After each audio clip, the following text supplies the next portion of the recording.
Y en todo caso, en muchas culturas así de la ultra remota antigüedad, el teatro de títere es un elemento sagrado, es un arte escénico, pero de conexión sagrada. Entonces lo usan, digamos, para dar el sermón, por decirlo de alguna manera. eh, Representan divinidades a través del teatro de títere, y cuando se hacen las funciones se para el pueblo a uno, ¿no? Claro. Un artista es alguien que se autoproclama serlo. No hay mucho misterio en eso. Gente con un talento distinto, capaz de conmovernos con sus decires, dibujos, música, letras. Las tablas son su mundo, pero todos sabemos que ellos viven en cada latido que provoca al espectador de turno. El artista es un ser especial, brilla con luz propia, declara una batalla a la parsimonia rutinaria de cada espectador y nos saca de una realidad que a veces duele. Memorias de un siglo. Eso de lo que está hecho un artesano batallador de realidades. Auspicia, editorial 1 del Oeste, Rayuela Pixas.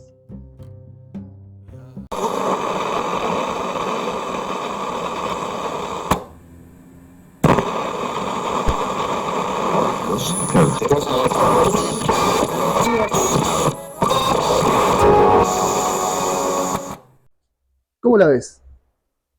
Y la veo como si estuviéramos en un momento cumbre, cumbre con mucho olor a conflicto. Me parece que estamos como en la entradita.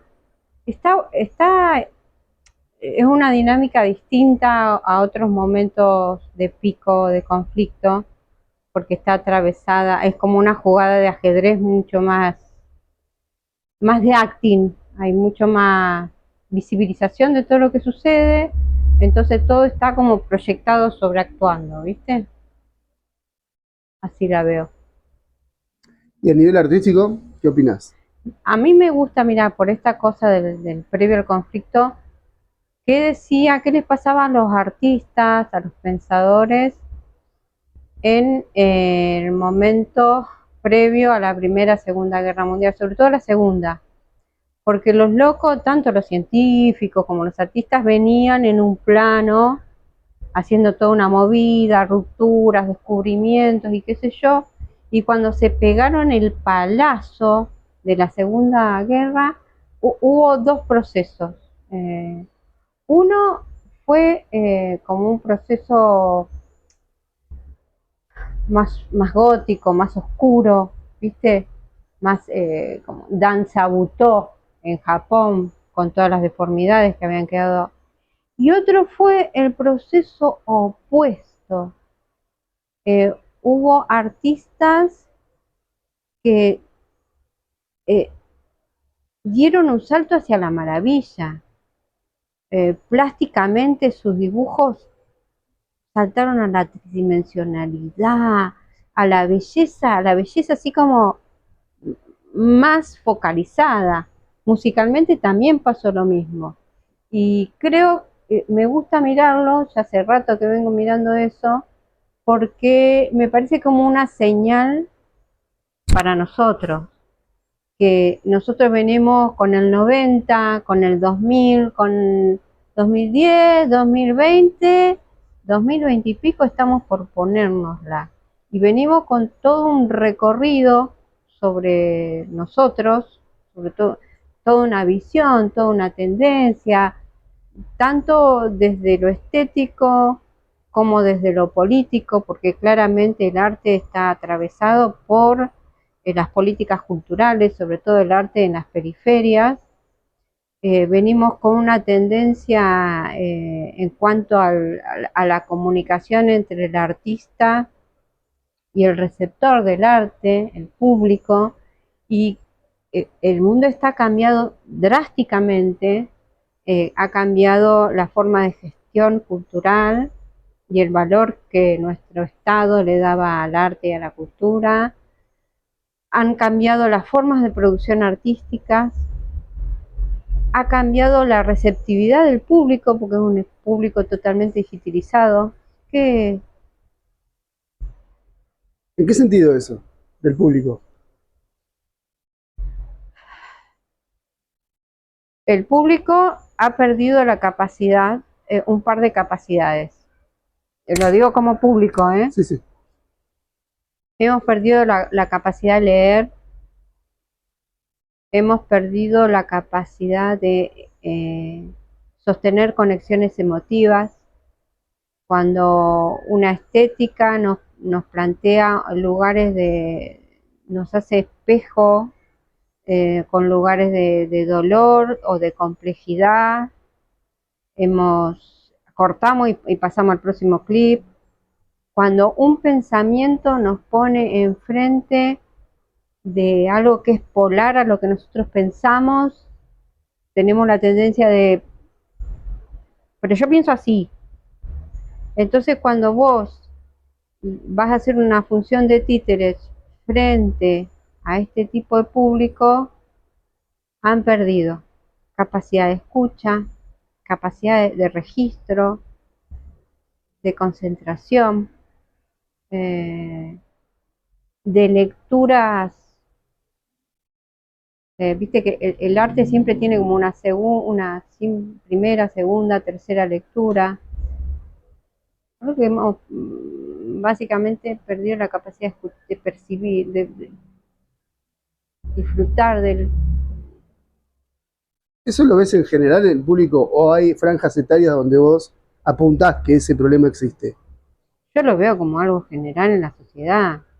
Yo me subo al tren y a los 18 años yo me subí al tren y la gente estaba hablando entre sí, estaba filtrándose, ya estaba mirando a la chica o al chico de adelante o de atrás, estaba chusmeando.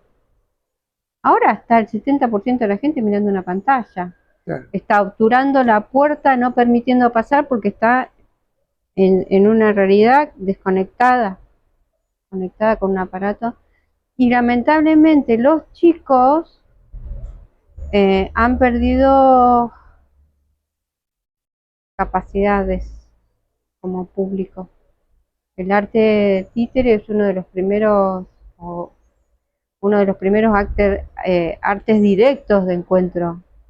Entonces genera espectador, hace el laburo de escuela de espectadores. Y yo me doy cuenta que en algún punto, igual yo confío plenamente en el sentimiento. Yo creo que el sentimiento es el verdadero látigo que parte el alma humana. Es el verdadero látigo que te dice, me voy a jugar por esto.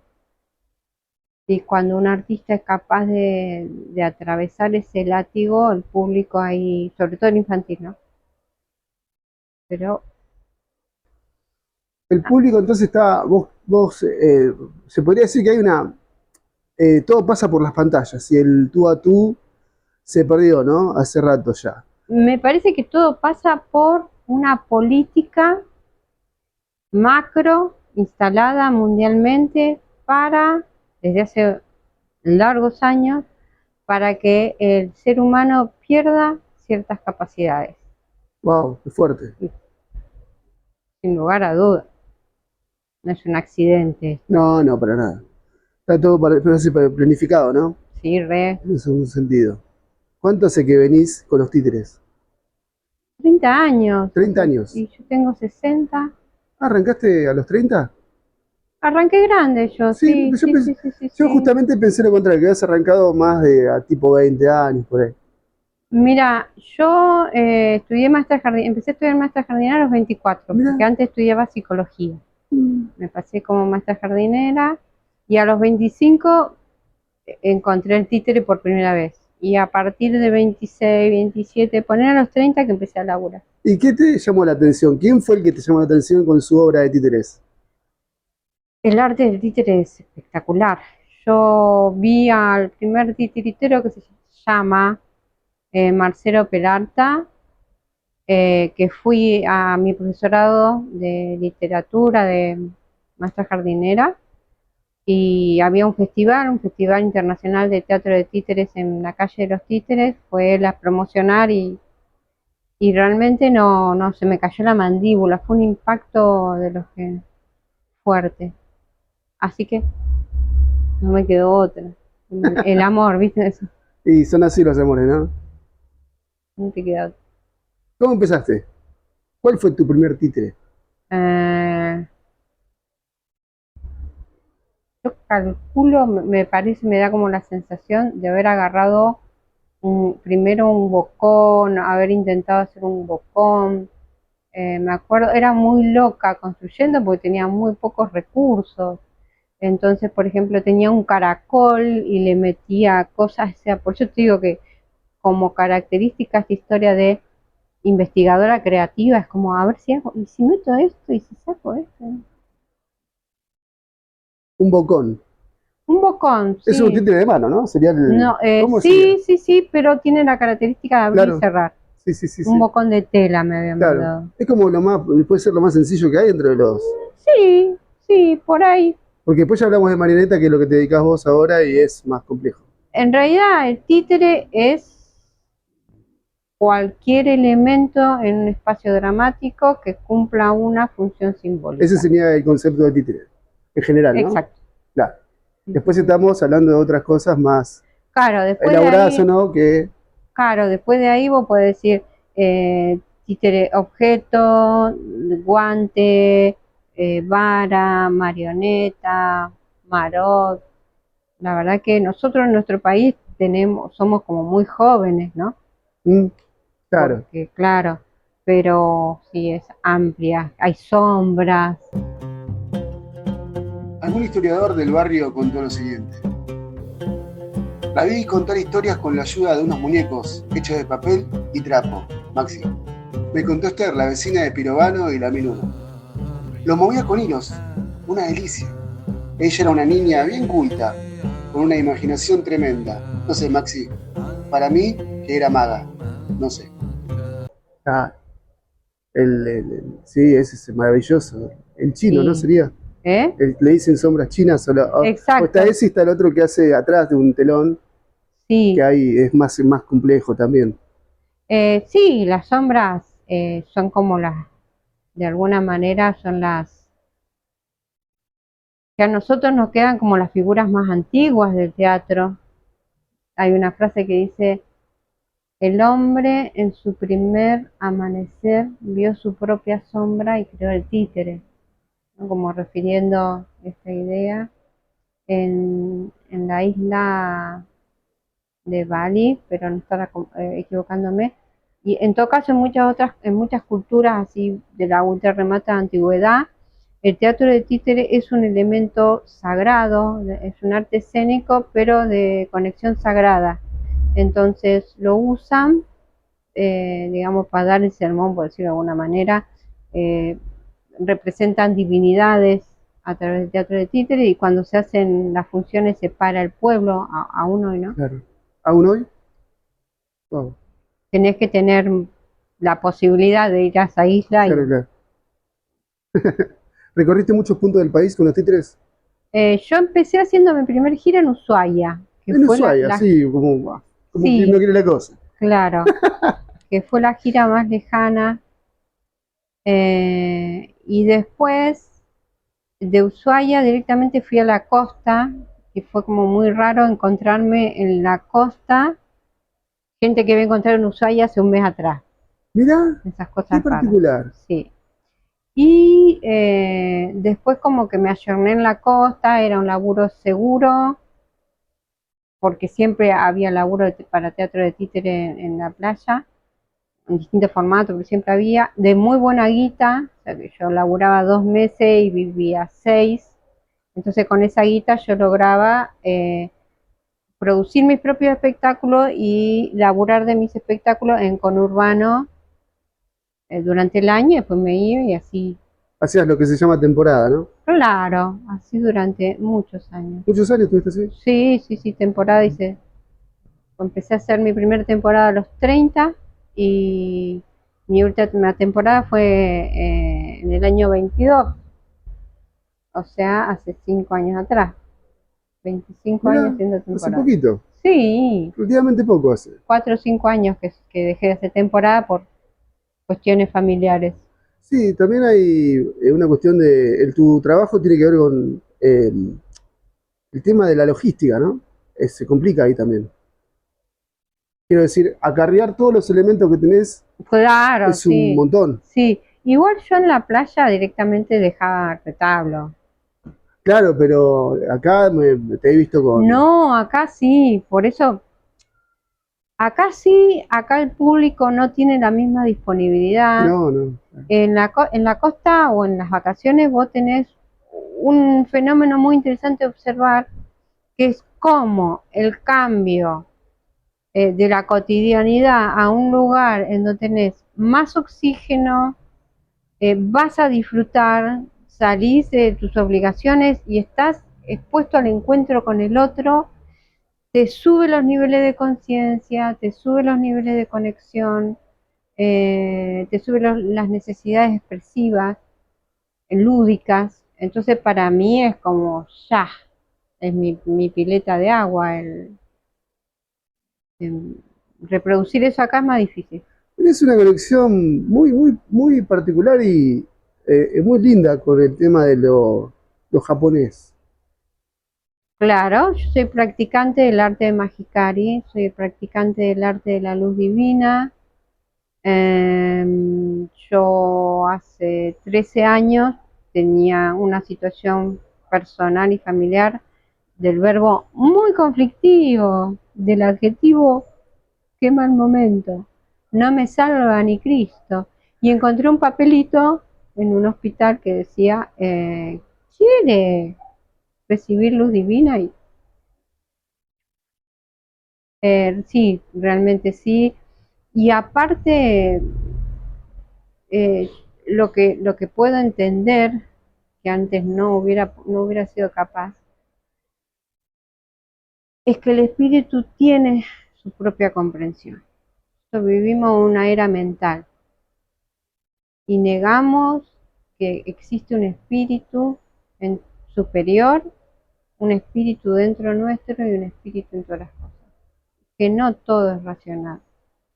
Que estamos en un momento donde claramente para entender la realidad hay que comprender una dimensión más espiritual y más científica de paso.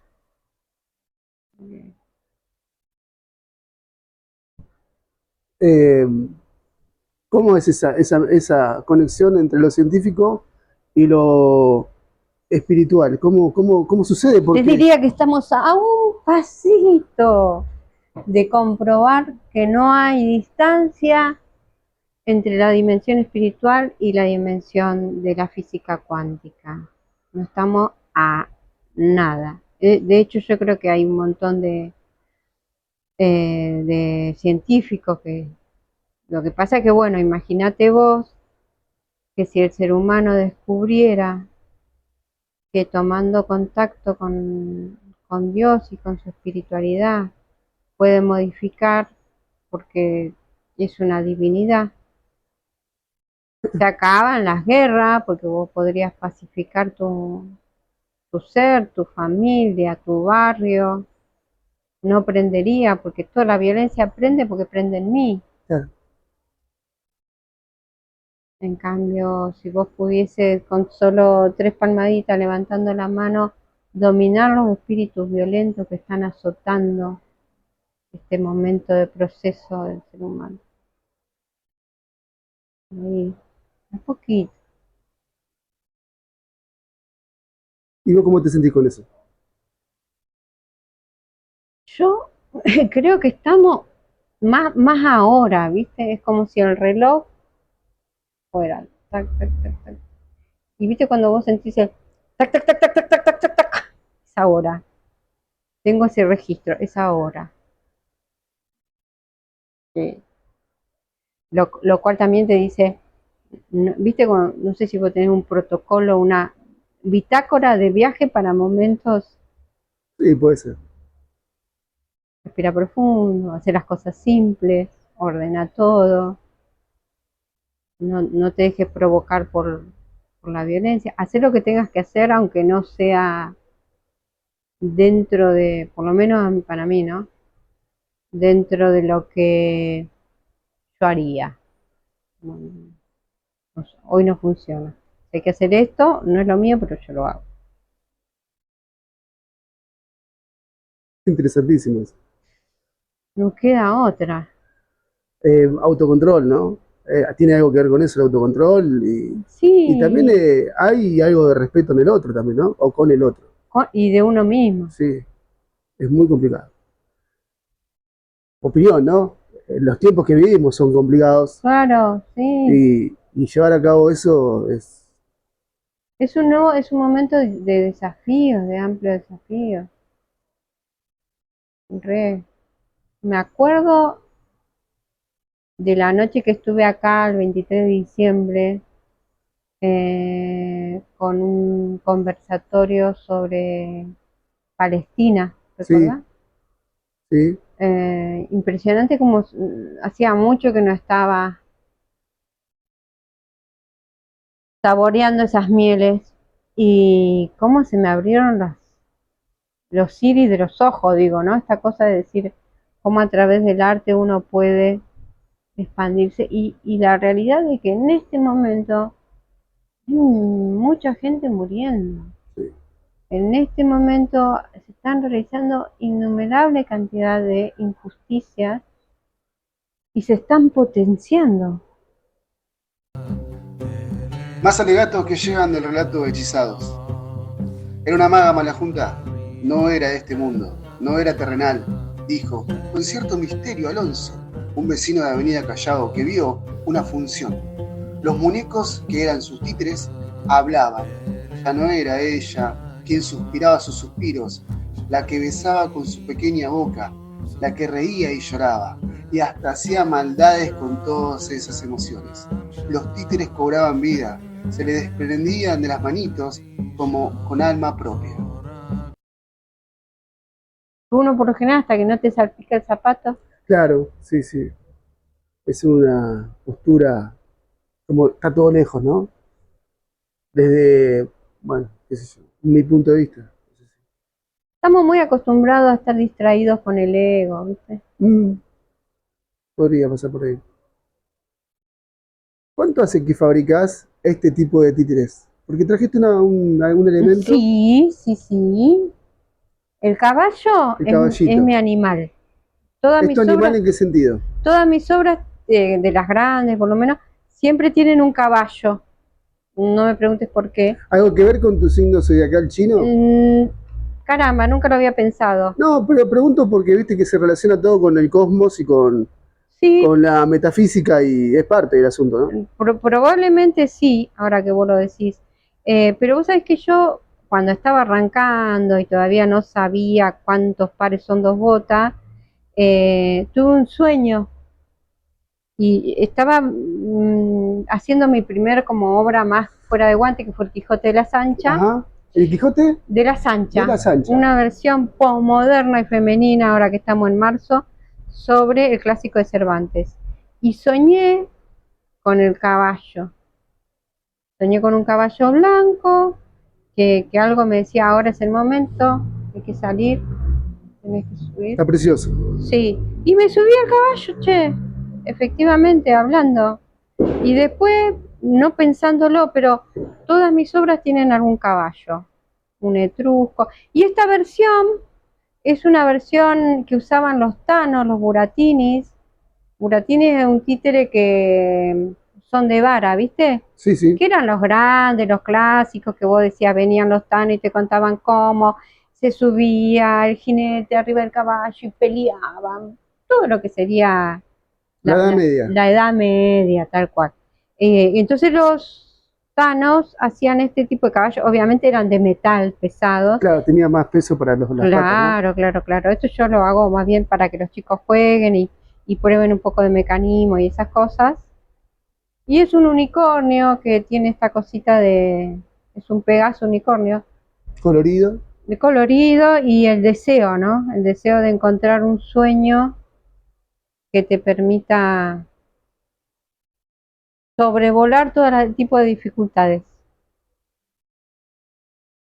El ikigai que le dicen los japoneses. ¿Cómo se llama? ¿Cómo? Ikigai. Ikigai. Los japoneses dicen que uno de los trabajos, quédese ahí por favor, muchas gracias, eh, interesante para el ser humano es encontrar un objetivo de vida que te ordene, que sea tu lema de superación. ¿Cómo se te da la cuestión de fabricar tus propios instrumentos para trabajar, por decirlo de alguna forma? Porque los niñitos me lo robaban. Me daban a poner, me lo daban, me lo daban. ¿En serio?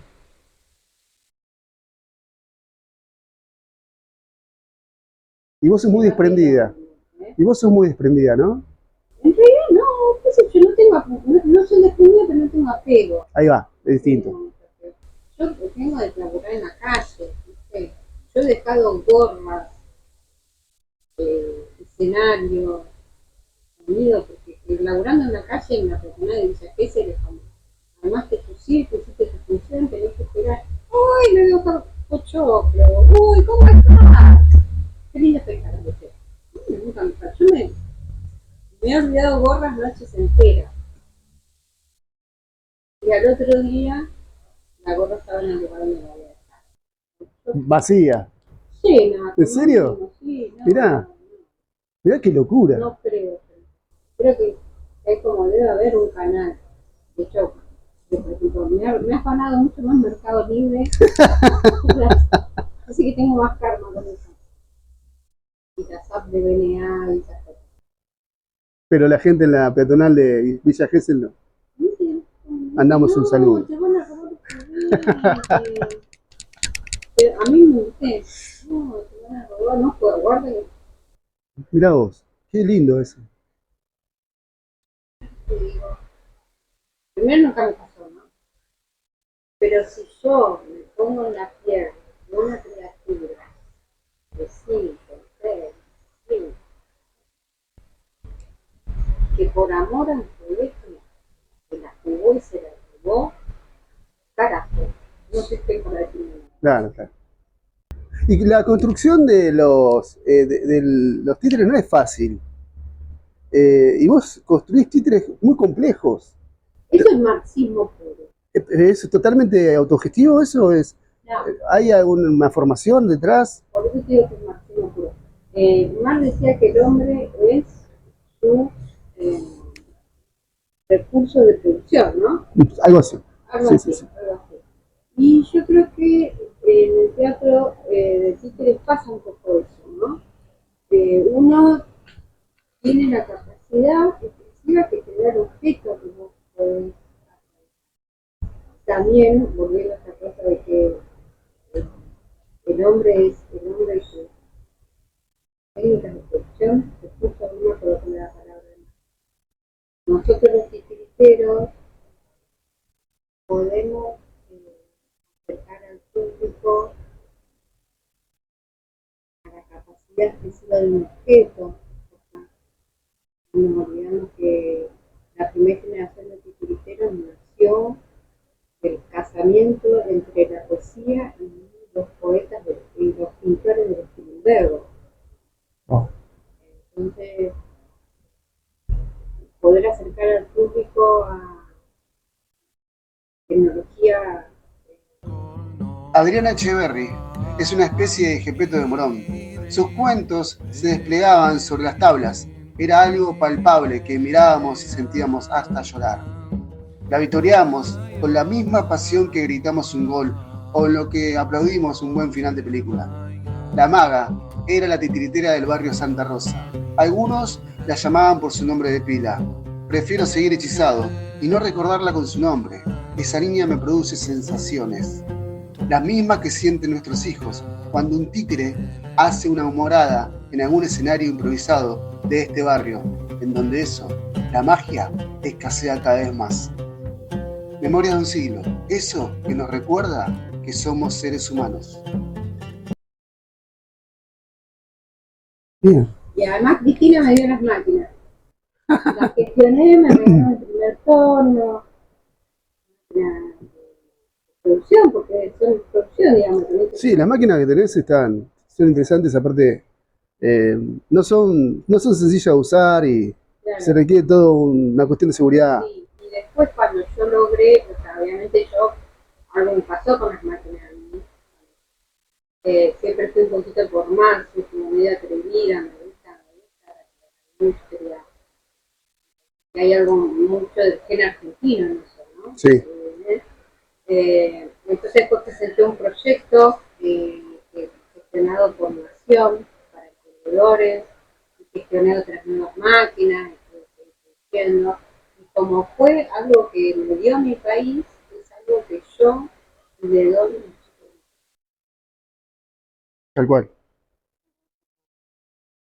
Creo que son esos tipos de valores que meterle bandera, como una corriente de cultura de pensamiento que nos invita a identificarnos con valores degradados. Ujú. Creo que nosotros como artistas ahí sí tenemos un deber ser. Hay otro objeto en la mesa, mejor dicho, dos objetos más, que tienen que ver con el orden, ¿sería? La memoria. ¿Cómo lo describirías eso? De ordenada, Nada, ¿no? tengo un laburo, A realizar de fondo bestial. mirá que tengo 60 y venimos intentando. Eh, no, Es muy sencillo igual el objeto, el pero objeto es un anotador, sería. es un lápiz. Sí, sí, yo creo. Empecé, en realidad, primero me había sobado mucho con el SEC, ¿viste? Y con la inteligencia artificial.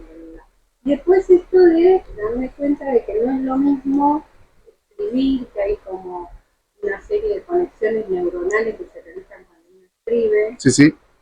Eh, que voy a hacer un poquitito de cartel. Me encantó el encuentro con vos, marcado mi vuelta a la escritura, un poquito así como que me dejé tentar por el agua del mar que me llevaba hacia escribir un par de cosas, nada de atrevida, pero de verdad que tiene que ver vos, con vos, digo, con el espacio, ¿no? Así que a mí lo que pasa es que no hay otra manera. El teatro de títeres es un lenguaje muy particular. Vos básicamente tenés un objeto que tiene una capacidad de acción, que tenga la capacidad de acción de hacer la simulacra de caminata, de mover hora. Entonces, tu laburo es leer tu capacidad de acción. Eh, y después tenés que ver esa capacidad, ¿cuál es su poética, diría Carton? Esa capacidad de acción. ¿En qué espacio-tiempo, en qué espacio dramático, cuál es el conflicto y cuáles son los por qué dramáticos? Y ahí vos saltás de la realidad así. Mueve la cabeza hacia la izquierda, bla, bla, bla, bla, y la pierna. Saltás de la realidad a la ficción. Porque este caballo puede estar moviendo sus piernas en realidad porque está buscando, se ha mancado, su pierna se ha mancado, en realidad porque su corazón se ha quebrado a no encontrar el único sueño que había sido capaz de imaginar.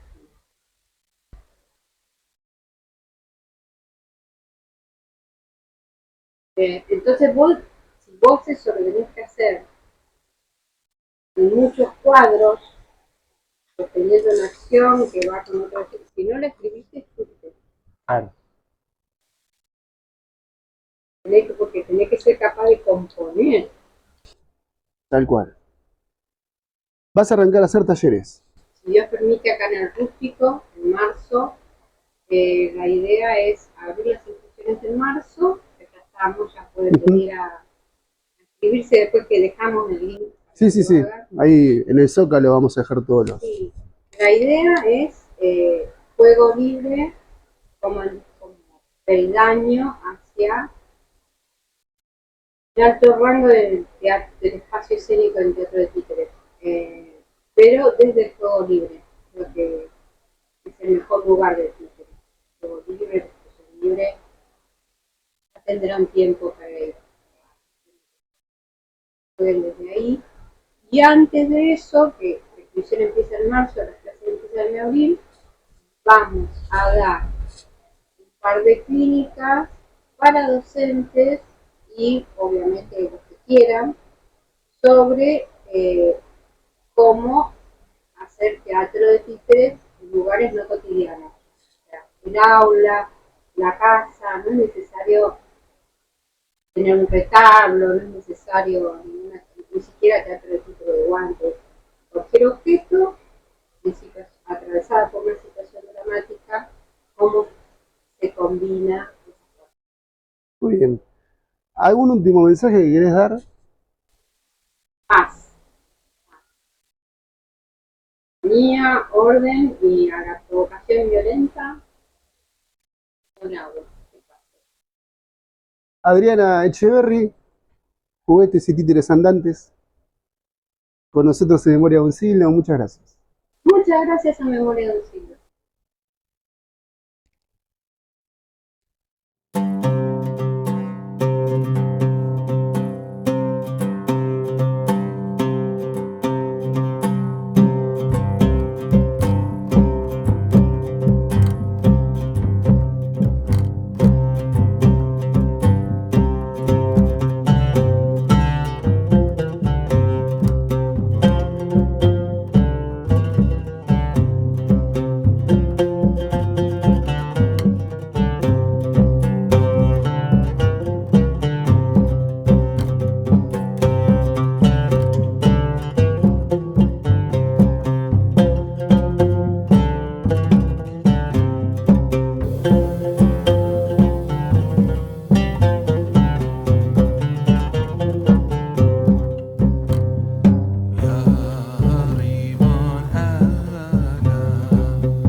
Los